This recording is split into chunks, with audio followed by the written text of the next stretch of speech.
Empezamos fuerte, con un referente del talento andaluz. Él está impulsando la comunidad tech en Almería, creando espacios para aprender, compartir y crecer juntos. Con la charla Code Your Cloud, el futuro de la infraestructura como código con IA, demos la bienvenida a Adrián Alonso Vega de Almería Tech. Un fuerte aplauso.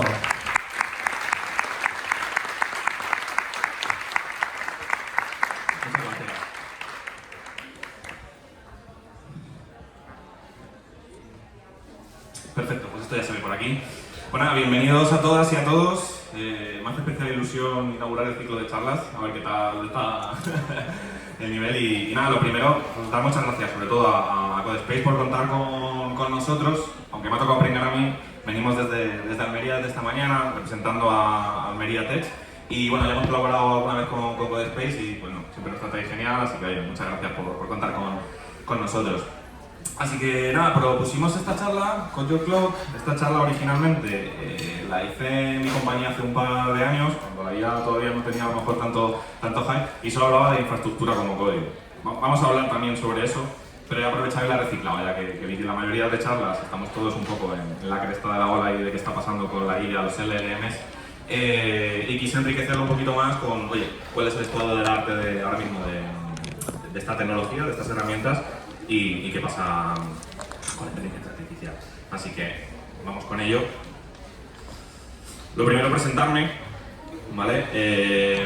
Como veis, va a haber un poco temática espacial vaquera, como venimos de Almería, desde el desierto, pues estamos acostumbrados a ello, pero como veréis, diréis, andaluz, mucho acento no tengo, ¿vale? Yo soy un madrileño adoptado en Almería, que me he juntado con una serie muy buena, con una serie de gente muy buena almeriense, que hemos montado, y ahora nos contaremos un poquito más sobre el proyecto. Pero bueno, me presento yo, soy Adrián Alonso, aunque todo el mundo me llama cariñosamente Adri, y yo más o menos unos 12 años en este sector. La verdad que he hecho un poco de todo, backend, frontend, infraestructura, entonces bueno, me considero aprendiz de todo y maestro de nada. Y eso bueno, me ayuda en algunas veces porque tengo una visibilidad un poco más completa de ciertas partes de los proyectos, pero luego hay cosas pues, que como todo el mundo, que somos eternos aprendices. Ahora mismo soy backend developer en Appium Hub, llevo un mes y poco, o sea que tampoco lo puedo contar mucho. Y nada, soy cofundador de la comunidad de Almería Tech. Y Almería Tech no solo era solo sobre aeroespacial, sino estos cuatro que están por aquí representados. La IA me ha ayudado a representarlos aquí un poquito espaciales, ¿vale? ¿Quiénes somos? Pues somos una serie de gente que sentíamos que en Almería faltaban eventos tecnológicos y todos nos dedicamos un poco a lo mismo, gente quizás que se había ido fuera y había vuelto a la ciudad, y a raíz de la pandemia pues decidimos montar algo que ayudara pues, a la visibilidad, que la gente pudiera dar sus charlas, juntarnos y pues, hablar de nuestras fricadas, básicamente. Así que nada, nos podéis encontrar en YouTube, subimos vídeos de las ponencias de la gente que viene, pues en LinkedIn vamos compartiendo contenido, y bueno, esto también lo hacemos gracias a una red de espacios que hemos creado allí que nos ayudan y nos dan esa posibilidad de poder hacer esa charla. Al final somos una entidad sin ánimo de lucro, ni tenemos budget ni nada, y bueno, también ayudamos a dar visibilidad también a coworkings, a espacios, restaurantes que nos ceden, que tienen como un pequeño teatro y que nos ayudan a hacer todo este tipo de cosas. Y sobre todo, pues para poder hacer cada vez mejores eventos, pues bueno, también buscamos sponsors, también buscamos speakers si queréis venir por Almería, que siempre hay buenas cosas que compartir. Vale, pues vamos allá, Homer. Esta charla va sobre infraestructura como código. Tengo mucho contenido, me tiendo a alargar mucho, irme controlando también el tiempo, pero antes quería saber un poco del público, pues eso, cuánta experiencia tenéis, si conocéis el concepto, para saber más o menos, para ir más profundizando o ir un poco más hacia adelante. No sé si alguien me podría definir el concepto o alguien ha utilizado, o sea, ¿cuántos de aquí habéis usado alguna herramienta de infraestructura como código como Terraform? Vale, no veo muchas manos, así que voy a contar desde el detalle poco a poco y vamos a entender qué es esto. Vale, pues la infraestructura como código al final es un proceso que, como veis, ha habido una evolución a nivel de la infraestructura y vamos a conocer su histórico, pero que ayuda a modelar la complejidad que tiene una infraestructura. Al final hay que montar una serie de servidores, hay que montar una serie de recursos, generalmente ya en la nube, y necesitamos modelar todos esos conceptos, ¿no? Antiguamente se hacían de manera muy manual, y este tipo de herramientas lo que ayuda es modelar a través de un lenguaje de programación o un lenguaje de definición toda esa complejidad de toda esa infraestructura para que da una serie de ventajas para poder tenerlo inventariado, ¿no? ¿Qué ventajas tiene y estas herramientas han evolucionado a poder utilizar lenguajes de programación al uso como nosotros conocemos? Es que se beneficia de todos esos conceptos y de toda esa madurez de ingeniería del software que ha ido evolucionando a lo largo del tiempo, ¿no? Y estas herramientas nos ayudan a modelar esa complejidad, sobre todo lo más importante, para mantener una única fuente de la verdad, ¿vale? Y que describe exactamente qué es lo que tenemos nosotros desplegado. ¿Y por qué estas herramientas se volvieron tan importantes y por qué surgen, ¿no? Bueno, pues por estos tres conceptos. El Environment Drift, la Cloud Transition y debido a los cambios de infraestructura. El primero, el Environment Drift, no sé si os suena. ¿Alguno alguna vez ha dicho en mi local funciona?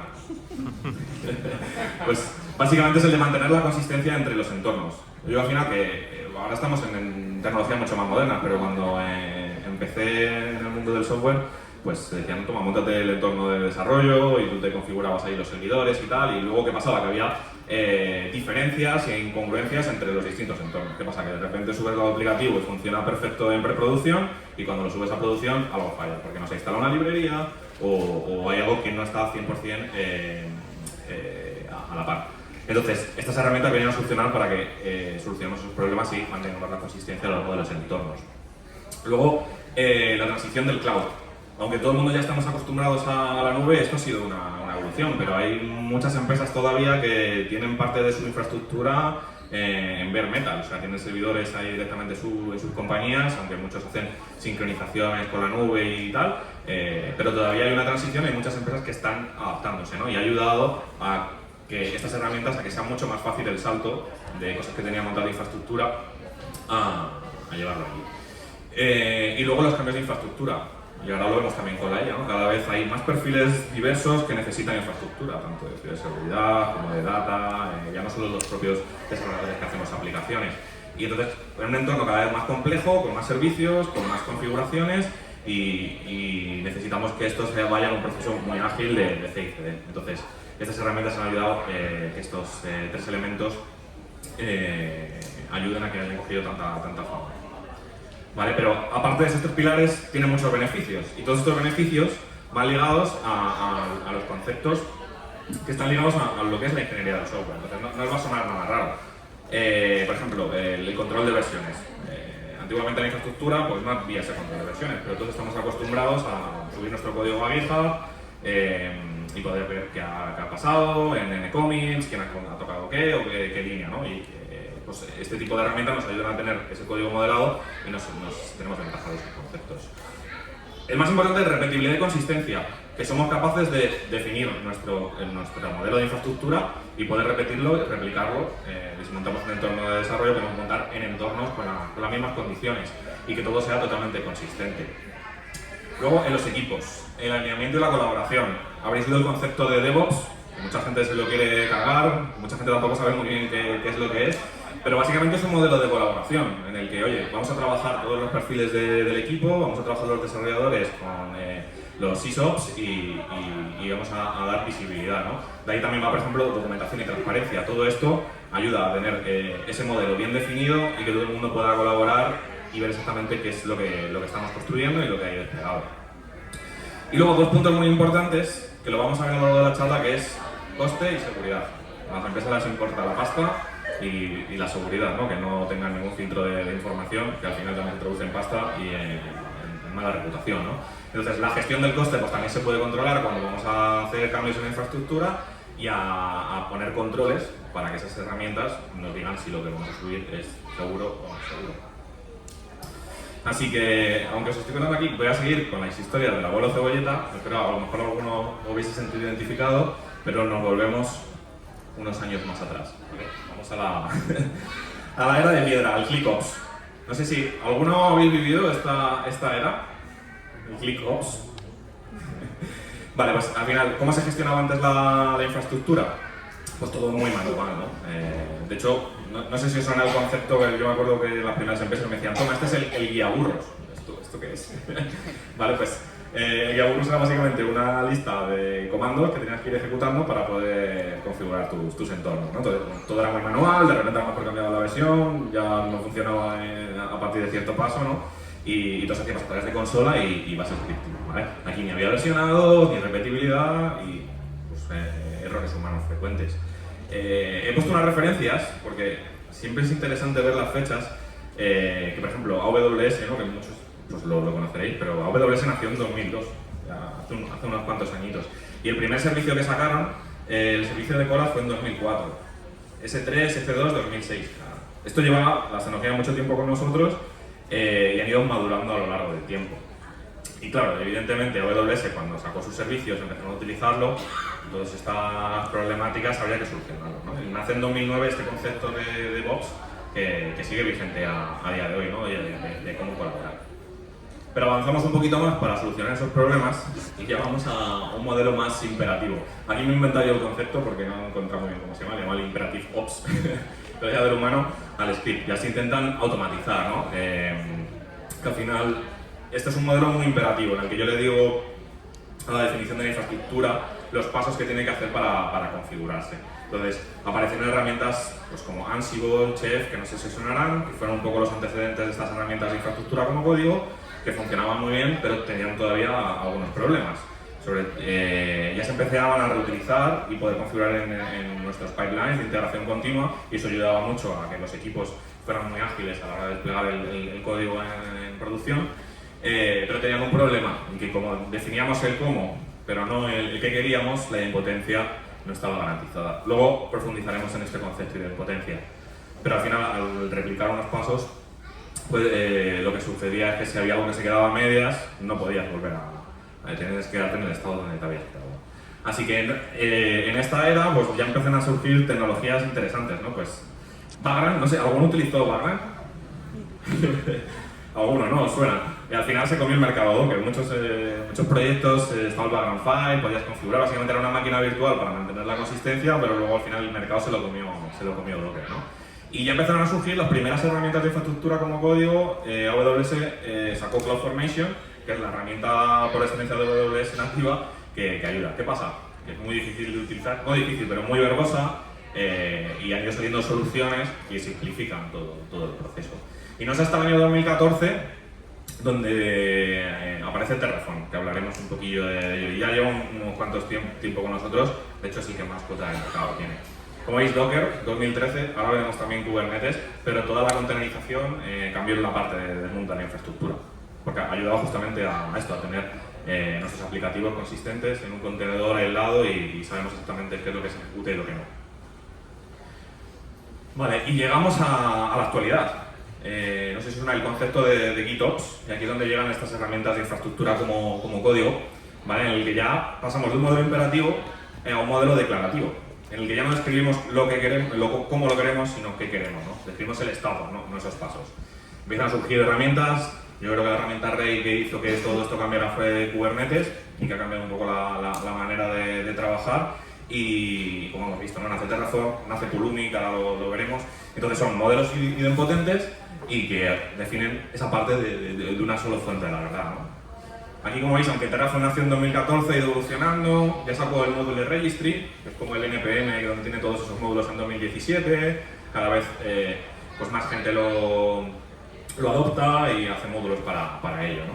Y como veis, en 2019, justo antes de la pandemia, nace Pulumi y nace WSCDK. WSCDK son muy parecidas las dos herramientas, pero lo que hacen es poder escribir con código, como con TypeScript, con Java, con Python, con lo que cada uno se sienta cómodo, esta infraestructura. AWS se da cuenta de ello y ve que CloudFormation es algo complicado y saca como su propia herramienta para ello. Vale. Como me habéis dicho que no conocéis mucho infraestructura como código, me voy a parar más aquí, porque estas venían de la charla anterior y quería pasarla más rápida, pero creo que va a ser interesante porque así entendéis mejor cómo funcionan este tipo de herramientas, ¿vale? Por un lado, bueno, tenemos el proveedor de infraestructura. Tenemos AWS, Google Cloud, Azure o el que fuera, ¿no? Y ellos al final les ponen todos sus servicios a través como API. Esta es un poco la primera pieza de Lego que nos ayuda a que todo este universo se pueda construir a través de estas APIs. Entonces, ¿cómo funcionan las herramientas de infraestructura como código? Bueno, por este lado tenemos al desarrollador. El desarrollador lo que hace es modelar, escribir a través de lenguajes específicos de la herramienta o a través de código ese ese modelo de lo que se quiere desplegar, ¿no? Y esto al final se almacena en nuestro control de versiones, en nuestro Git. ¿Qué pasa? Cuando ya nosotros tenemos listo ese cambio, pues lo subimos a nuestro control de versiones y empieza a funcionar el motor de infraestructura como código. Este motor de infraestructura como código lo que hace es ver exactamente qué es lo que ha sucedido y qué cambio ha habido en el modelo. Tiene un gestor de estados, que esto lo que hace es como, oye, ¿qué foto tiene actualmente mi infraestructura en la nube y qué es el cambio que has hecho? Entonces, esto es gestión de estado, lo que hacen es identificar dónde estás y a dónde quieres ir, y lo que hacen es ejecutar un plan. ¿Vale? Ahora volveremos a repetir lo del plan porque es súper importante y es el que nos ayuda también a ver, oye, cuál es la foto actual y cuál es el siguiente estado. Y básicamente estos motores nos abstraen de trabajar directamente con las APIs y directamente por nosotros hacen esas llamadas que necesitan, pues para definir el estado que hemos definido. ¿Vale? Aquí mucho texto, pero más o menos es un poco lo mismo. Me quiero parar en lo importante. Primero, la integración con el Cloud Provider. Depende de la herramienta, como hemos visto, AWS CDK, lo vemos, solo se puede utilizar con AWS. Pero muchas de estas herramientas son multi-provider, tienen plugins específicos y tú puedes utilizar el que tú necesites para la nube que tú necesites. Y veremos por qué esto también es importante. Entonces, lo primero de todo es, oye, integrar tu Cloud Provider que necesitas para tu caso de uso. Luego, depende de la herramienta que decidas utilizar, pues escribes el código fuente. Pues si, por ejemplo, es en Terraform, utilizas su lenguaje específico que es HCL, pero si estás haciendo Pulumi o CDK, pues lo escribirás en el lenguaje que te sientas más cómodo. El siguiente paso es cuando ya tenemos modelado nuestra infraestructura, lo subimos al control de versiones, que esto ayuda pues, a colaborar y que funcione el sistema de integración continua, y generamos el plan de ejecución, ¿vale? Sé que me estoy repitiendo un poco como la morcilla, pero es súper importante porque esto analiza la infraestructura como código, analiza qué ha cambiado, ¿vale? Y genera un plan de ejecución que describe los cambios exactos que tiene que hacer para alcanzar el nuevo estado que tú has definido. Y finalmente, cuando tú evalúas, ahí es un proceso en el que tú puedes evaluar pues, la seguridad, el coste, si el cambio está realmente listo, aplicas el plan. Y esto lo que hace es que directamente se ponga la herramienta a trabajar y aplicar esos cambios en producción. Vale. Y lo que habíamos dicho antes, estoy hablando de conceptos como inmutabilidad y idempotencia, y es que son muy importantes en estas herramientas porque cambian totalmente el paradigma, ¿no? La inmutabilidad es la capacidad de que los cambios anteriores no pueden ser manipulados, tú solo puedes avanzar hacia adelante definiendo un nuevo estado, de tal manera que tú no mutas el cambio que ha habido. Esto es muy importante porque, por ejemplo, nos da la capacidad de rollback. Si yo de repente he modelado un cambio de infraestructura, voy para adelante, pero las cosas no están funcionando, quiero volver hacia atrás. ¿Vale? Entonces, esa capacidad de rollback que nos da muy rápida de volver a un estado anterior es súper importante, ¿no? Porque, por ejemplo, con las herramientas manuales, pues tú a lo mejor has instalado algo y cómo vuelvo al estado anterior. A veces es complicado, no es tan fácil. Y la idempotencia, que es cuando tú aplicas el mismo cambio sobre la infraestructura n veces, el estado se queda consistente, ¿vale? Y esto nos ayuda en otras dos cosas muy importantes, la predictabilidad, que sabemos que el mismo cambio, aunque lo vayamos a ejecutar en varios entornos, sabemos que se va a comportar de una manera consistente a lo largo del ciclo de vida. Y luego, una cosa muy interesante que tienen estas herramientas respecto a la generación anterior es la resolución de las dependencias, ¿vale? Porque tú no tienes que decir exactamente qué se tiene que levantar antes que otro. Antes tenías que decir, vale, pues esto se tiene que levantar antes porque depende de esto, etc., ¿no? Ya la herramienta sabe exactamente cuál es el orden de los pasos que tiene que hacer y tú no te tienes que preocupar de ello. Entonces eso ayuda muchísimo a ir mucho más rápido y que tú no tengas que establecer esas dependencias entre los recursos. Entonces, hay un montón de herramientas en el mercado. La charla original hablé de estas tres porque creo que están como cada una en un extremo, y Pulumi, que fue uno de los que trabajé en una de las empresas que trabajé, que me gustó bastante por el paradigma, ¿vale? Terraform, como hemos dicho, es pues desde el 2014 tiene una madurez alta y lo único que tiene pues su propio lenguaje de programación. ¿Y qué pasa? Que nació igual y tiene un montón de plugins para todo, para multicloud. Al otro lado, ¿qué tenemos? Tenemos AWS CDK, que dijo AWS, no uséis herramientas, que ya os doy yo la mía para que podáis desplegar en AWS en vez de usar CloudFormation, ¿vale? ¿Qué desventajas tiene? Pues que solo se puede utilizar en AWS, pero dio la gran ventaja de que se podía usar el lenguaje de programación con el que te sintieras más cómodo para definir esa infraestructura. ¿Qué es mejor? ¿Qué es peor? Depende del caso de uso, depende de tu compañía, depende de la madurez, depende de las necesidades del proyecto. Entonces, bueno, en el medio he dejado al final a Pulumi porque para mí tiene un poco lo mejor de los dos mundos. tiene multiproveedor, cada vez está cogiendo más y más comunidad y tú puedes utilizarlo en el lenguaje que tú quieras. Bueno, soluciones y herramientas hay muchas, pues como todo, depende del problema. No me voy a parar más en ver estos casos de uso, pero en la otra charla dejé un repositorio en el que podéis ver un poco con la descripción y ejemplos reales del mismo infraestructura definida con las tres herramientas. Vale, y me quería parar aquí unas estadísticas porque creo que son interesantes para entender el resto de la charla y lo que decíamos antes, por ejemplo, del multicloud. 68% de las empresas operan en múltiples clouds. Esas empresas que a lo mejor antiguamente o tienen acuerdos con Microsoft, etcétera, entonces tienen a lo mejor parte de su infraestructura en Microsoft, pero también tienen nuevos proyectos que están haciendo en AWS y esto cada vez se complejiza más. Entonces, también herramientas que se estandaricen y que trabajen con distintos clouds son súper interesantes, ¿no? para cubrir cuota del mercado. Luego, un dato muy esperanzador, ¿no? El 89% han adoptado estas herramientas, ¿vale? Lo único que solo el 6% tiene el 100% del código, o sea que hay mucho trabajo por delante para terminar de modelar toda nuestra infraestructura y que esté adoptado dentro de los equipos. Como veis, Terraform pues, sigue siendo ahora mismo el rey, 62% del mercado y bueno, todos estos datos no me los he inventado, ¿vale? Que no lo he dicho. Esta compañía que se dedica, está dando valor sobre toda la infraestructura como código y darle esa visión de la IA, bueno, ha hecho un estudio de este 2025 para ver exactamente dónde estamos. Y lo que estiman es que CloudFormation bajará y que herramientas como Pulumi o Crossplane, que no he hablado de ellas, pero bueno, es una herramienta de infraestructura como código que va desplegada dentro de Kubernetes, pues crecerán a lo largo del tiempo. Y ahora empieza el momento de la IA, que yo creo que es el que todos y todas estabais esperando. Así que, ¿cómo está ahora mismo el estado de la IA? Bueno, pues el 17% de las empresas ya están empezando a utilizar la IA en operaciones de cloud. Y el 41% planean que en el próximo año explorar. Entonces yo creo que estamos todos un poco en la cresta de la ola a ver qué pasa, cómo los LLM pueden ayudarnos. Y en infraestructura como código está claro que lo tienen claro. Así que a partir de aquí, la IA, yo como este perrete no tengo ni idea de lo que estoy haciendo, así que si digo algo incorrecto seguro que me podéis corregir. Pero básicamente lo que he hecho ha sido ver y enriquecer todo el concepto que tiene infraestructura como código, que qué está sucediendo con la IA, ¿vale? Bueno, aquí no quiero parar mucho, pero no sé si conocéis este ciclo de Hype de Gartner. Es una compañía, una consultora que hace análisis de tecnologías en emergencia. Este fue justamente el de 2024 y es un poco lo que está pasando ahora con la IA. Hay un pico de expectativas infladas, mucha gente pone mucha pasta, esto lo va a petar y luego la realidad es que pues, hay ciertas utilidades o ciertos casos de uso que evidentemente tenemos un avance tecnológico y otras cosas que se quedan en el olvido, ¿no? Entonces, bueno, creo que es importante, bueno, aquí vienen algunos conceptos, la IA generativa está ahora mismo ahí en la cúspide y esto pues irá yendo un valle de desilusión. Así que vamos al futuro. 2025 y lo que nos viene. Entonces, muchos están definiendo lo que es el AIOps, ¿vale? Que es cómo podemos operar gracias a la inteligencia artificial. Yo he puesto 4 casos de usos que son los más utilizados. El primero seguro que suena muchísimo y vais a sentiros identificados e identificadas.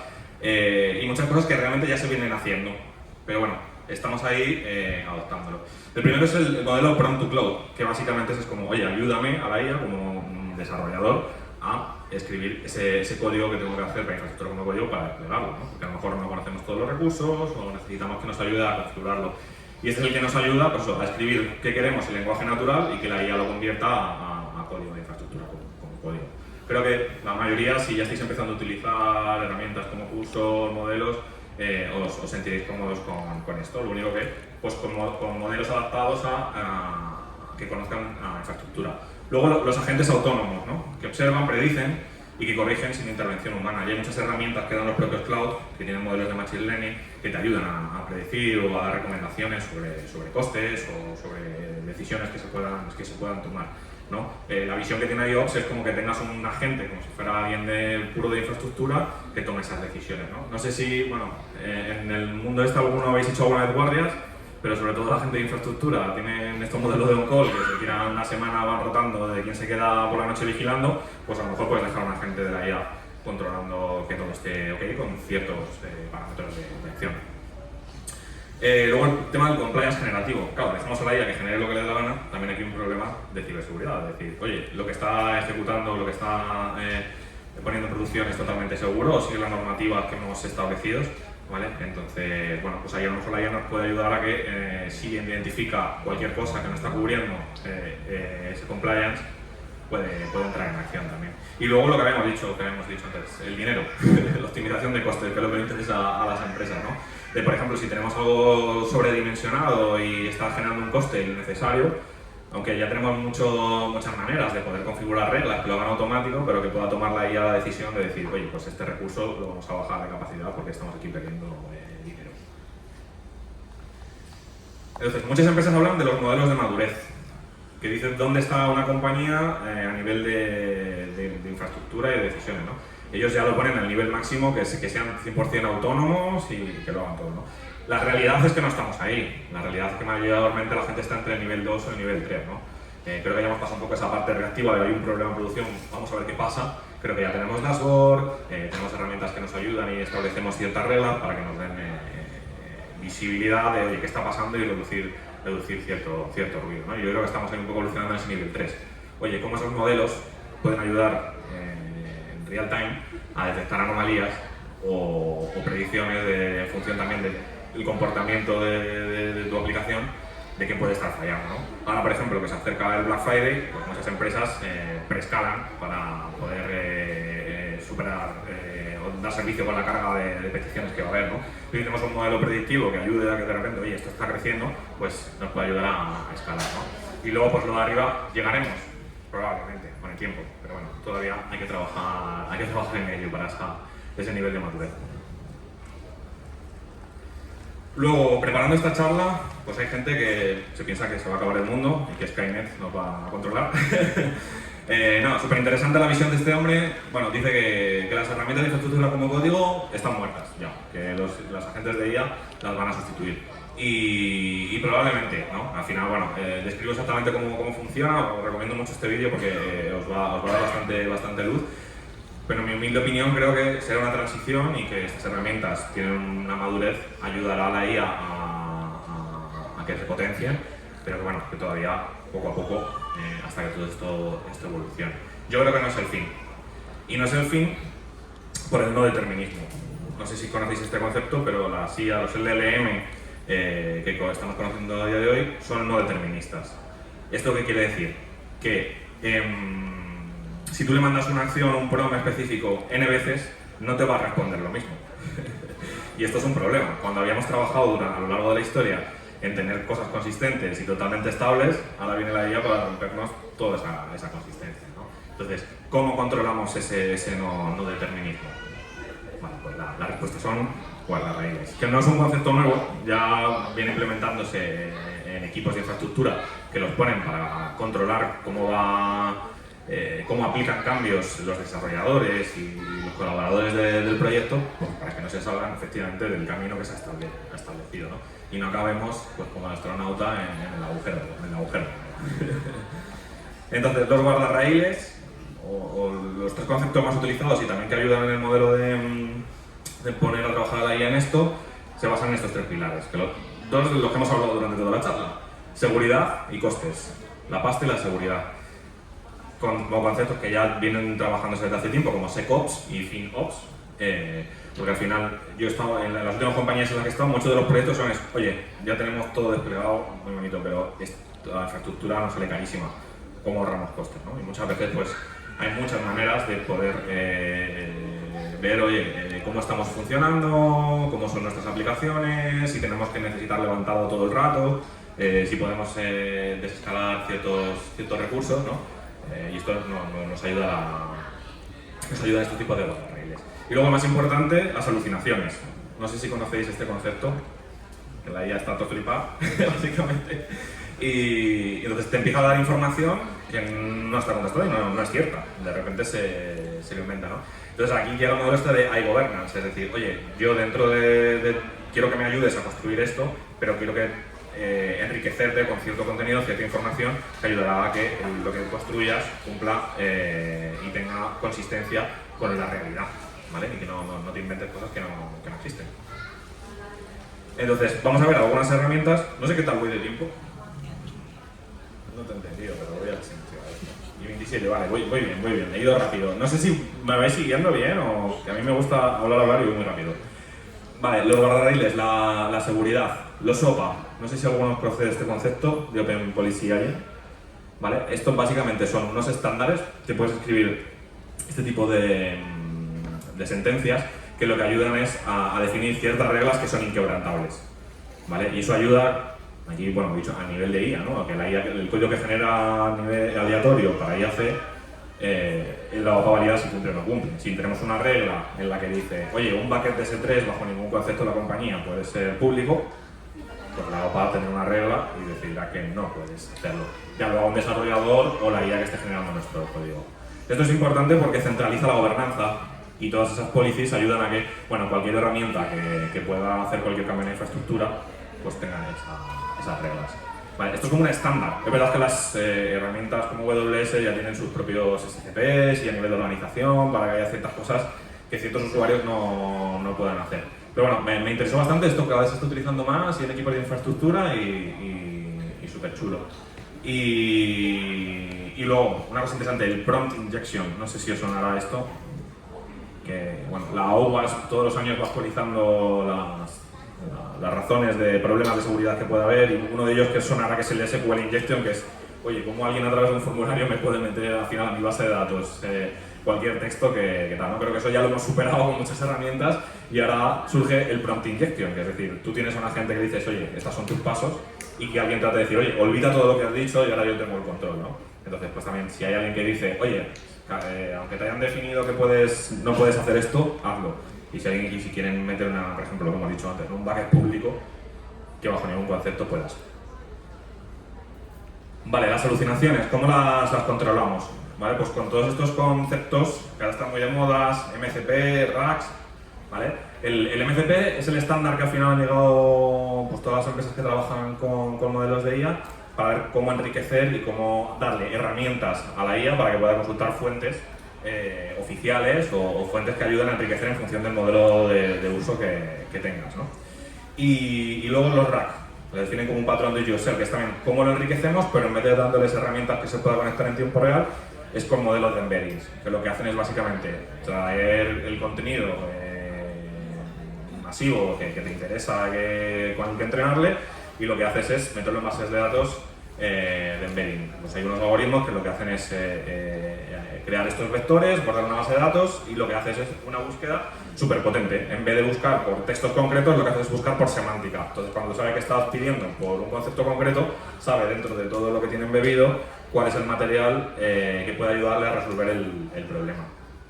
Y a lo que veníamos diciendo antes, es decir, cómo las herramientas que os he contado están utilizando la IA. Pues como veis, Pulumi y Terraform no se quieren quedar atrás y han sacado sus propios MCPs oficiales para ayudar a los desarrolladores en que con sus agentes y las soluciones que utilicen vayan a la fuente de la verdad. Muchas de estas, como la de Terraform, está en beta. De hecho, ayer probando, creo que Visual Code me dijo, oye, he visto que tienes un plugin de Terraform y me instaló otro MCP por delante, que yo creo que era una versión ya estable, pero la que está probando este día estaba en beta. Y Pulumi, y que ahora veremos también la web, bueno, pues ayuda también a construir ese código y ya tiene, oye, cuáles son las buenas reglas que tiene dentro de Pulumi. Vale, aquí tampoco me quiero parar mucho y profundizar, pero básicamente es un poco la arquitectura de cómo funcionan los MCPs. Nosotros tenemos nuestros clientes, como veis, pues tenemos Copilot o tenemos Cursor o la herramienta que utilicemos, y estos MCPs lo que hacen es dar una serie de herramientas específicas que conectan con el servidor, y este servidor, pues esas herramientas tienen conexión a internet o a lo que necesiten, ¿no? En este caso lo que hacen es poner todo el Terraform Registry pues con los providers, los módulos, las versiones, para que cuando tú le digas quiero crear un bucket S3 no se invente una propiedad que no existe, sino que sabiendo la versión y el módulo que tiene vaya a la fuente de verdad. Vale, y esto enriquece al final la conversación que estás teniendo con la IA para enriquecer tu contenido. Y la última parte, la de costes, que es lo que habíamos comentado antes, ¿no? el FinOps. Igual, esta disciplina ya viene de hacia atrás, es una suma entre cultura, proceso y personas. Y es algo que en los últimos tiempos a muchas empresas les interesa por eso mismo, porque es equilibrar la velocidad, el coste y la calidad de lo que estamos haciendo, ¿no? El objetivo es controlar que la IA no se desmadre y que de repente pues, nos venga una factura de un coste increíble porque ha decidido que no tenía que escalar, que tenía que escalar y nosotros no queríamos y de repente nos venga facturas, ¿no? Entonces, bueno, hay muchas herramientas también que ayudan, sobre todo a nivel de infraestructura como código, a evaluar esos planes que habíamos definido para ver exactamente lo que trata de desplegar y qué coste nos puede tener estimado, ¿no? Entonces, es un paso muy importante para validar esto. Así que hemos llegado casi al final. No sé qué tal voy de tiempo.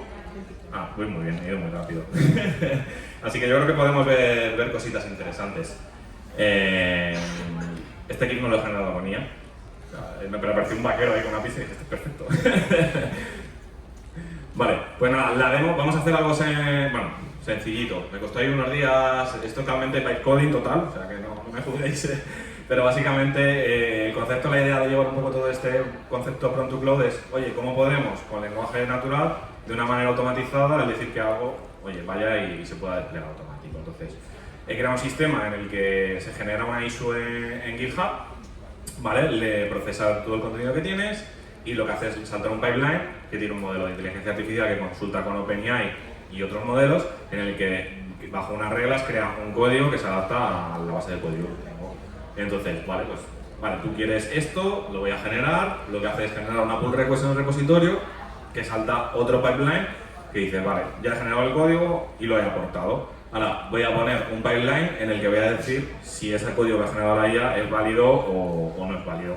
Entonces, lo primero que se hace es ese step de generar el plan de ejecución, ¿vale? Como lo he hecho con Pulumi.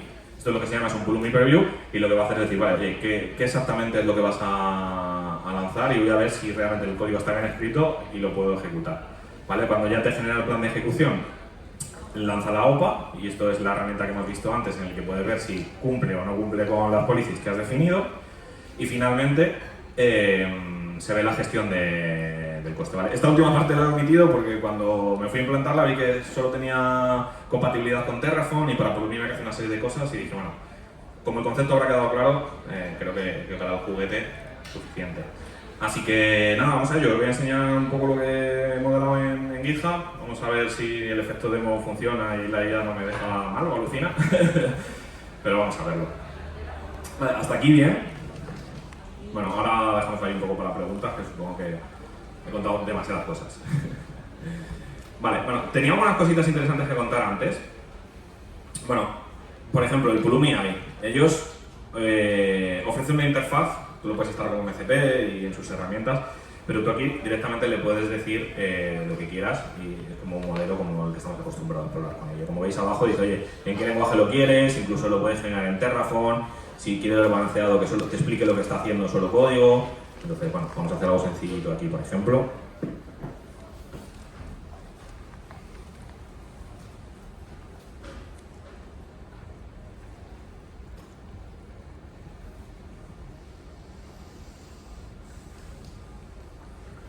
¿Vale?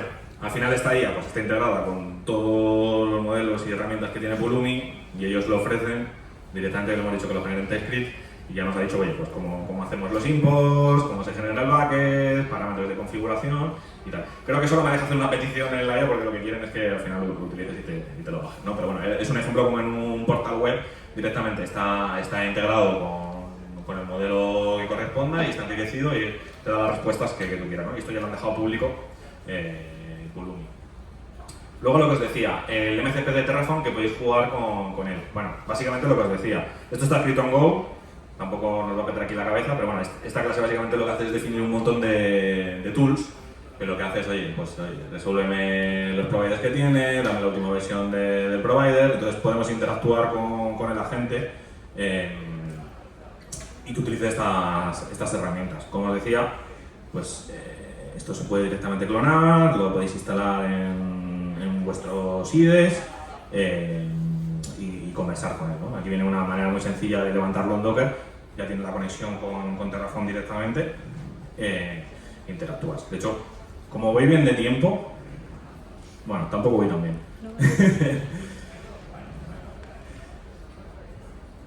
Bueno, vamos a ir por el otro lado. Bueno, os voy a contar más cositas interesantes, porque yo creo que también me gusta que la gente se lleve recursos. Luego, esta herramienta que la he utilizado para el pipeline es IAC, que justamente la ha hecho la empresa que os he dicho antes de... que habéis hecho el reporte, ¿vale? Que como veis, lo que hace es, bueno, tiene compatibilidad para que tú puedas configurar distintos backends y modelos de modelos de inteligencia artificial, y está preparado para un montón de herramientas en el que tú le puedes decir, oye, genérame esto para Terraform, genérame esto para Pulumi, ¿no? Al final es una capa abstracta que está pensada para que lo pueda utilizar alguien de infraestructura. En la demo lo utilicé porque OpenAI como tal, claro, tampoco profundicé mucho, le pregunto directamente en un modelo en el que le defino, oye, ¿cómo te vas a comportar? Y le añado el prompt, pero lo que hice es como, oye, primero enriquecete con esto, dame la información más concisa y luego esto se lo paso como fuente para que lo meta en el prompt principal. Y bueno, todavía queda mucha madurez de esta herramienta, pero es súper interesante y como te lo genera. Falla, ahora lo veremos en el pipeline, que falla varias veces, tengo un modelo para que repita porque a veces todavía tiene algún fallito. Pero bueno, vamos al efecto demo. Ya veréis cómo esto no funciona. Bueno, lo tengo privado, veré cómo liberarlo, ¿vale? Porque he estado jugando hasta ayer. Y básicamente lo que os decía, la idea es crear una issue por aquí en el propio repositorio, ¿vale? Aquí pues hay una serie de scripts, ¿vale? Que lo que hace es, oye, genérame algo respecto a una issue.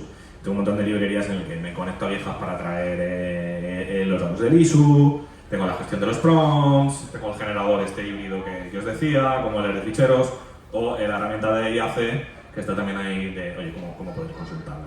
Pero bueno, el modelo WOW es el de ser capaz de decir, oye, alguien pueda venir aquí a GitHub y decir, quiero crear una solicitud de infra. Dices, vale, ¿qué es lo que quieres?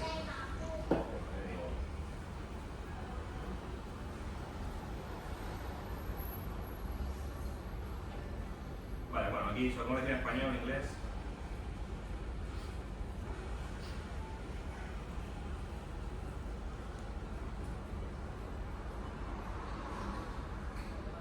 Vale, pues directamente hago muy sencillito. Aquí se puede enriquecer porque al final es un prompt. Si hay alguien que está más especializado, pues le quiero esto. ¿Vale? Vamos a decirle para que haga algo sencillito y que no se le vaya la olla y se complique, ¿vale? Entonces, generamos la issue. Como tiene una label de tipo IAC, esto lo que va a lanzar es un pipeline en GitHub.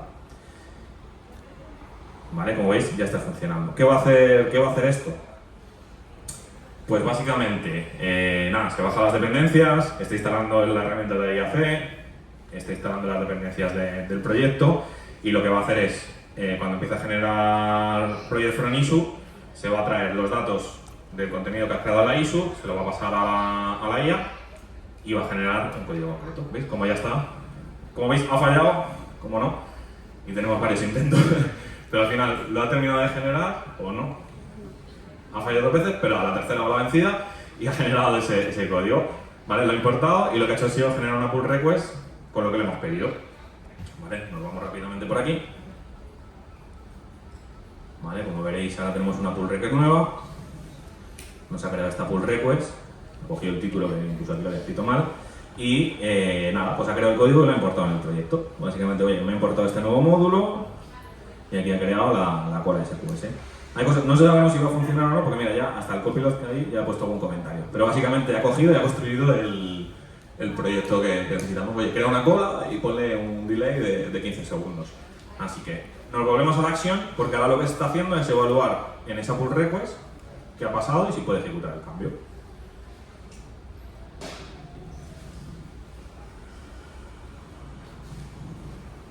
Vale, como veis, lo que ha hecho es instalar las dependencias y ha hecho el Pulumi Preview. Ha habido los cambios que ha habido en infraestructura y esto es la forma que tiene un plan que os decía. Decía, vale, oye, quiero crear un stack de Pulumi en el que voy a crear una cola SQS. Estos son los parámetros por defecto. Y ahí he definido unos outputs de decir, vale, oye, es este proyecto y esta es la URL final de la cola que te voy a generar.